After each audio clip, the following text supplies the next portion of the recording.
Marks News Headlines. গাজীপুরে কালিয়াকৈরে মৈত্রী express ট্রেনের ধাক্কায় মাইক্রোবাসে থাকা একই পরিবারের ৫ জন নিহত।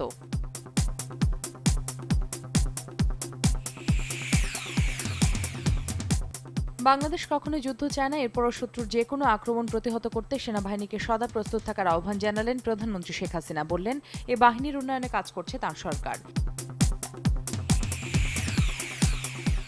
আগামী দিনে এদেশের নেতৃত্ব দেবে ছাত্রলীগের নতুন প্রজন্মের কর্মীরা, এমন মন্তব্য করলেন জনপ্রশাসন মন্ত্রী সৈয়দ আশরাফুল ইসলাম।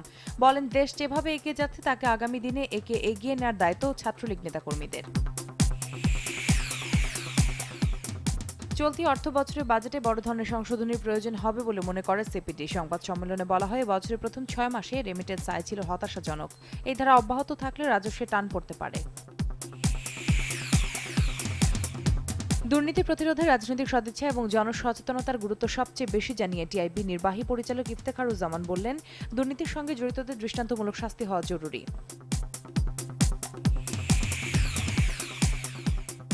নিরাপত্তা সহযোগিতা ও সন্ত্রাসবাদের বিরুদ্ধে যুদ্ধ অব্যাহত রাখতে এবার সৌদি আরবের নেতৃত্বাধীন ৩৯ জাতির সামরিক জোটের প্রধান হলেন পাকিস্তানের সাবেক সেনাপ্রধান জেনারেল রাহিল শরীফ। রাশিয়ার সঙ্গে সুসম্পর্ক থাকা ভালো, খারাপ কিছু নয়, এমন মন্তব্য করে মার্কিন প্রেসিডেন্ট ডোনাল্ড ট্রাম্প বলেন, রাশিয়ার সঙ্গে সুসম্পর্ক যারা ভালো চোখে দেখেন না তাদের নির্বোধ অথবা বোকা।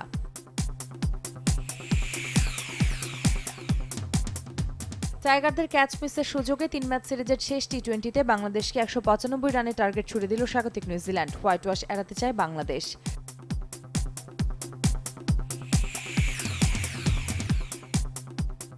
স্প্যানিশ লা লিগায় গ্রানাডাকে ৫-০ গোলে হারিয়ে জয়ের ধারা অব্যাহত রেখেছে রিয়াল মাদ্রিদ, আর আইবারের বিপক্ষে ২-০ গোলের জয় পেয়েছে অ্যাটলেটিকো মাদ্রিদ।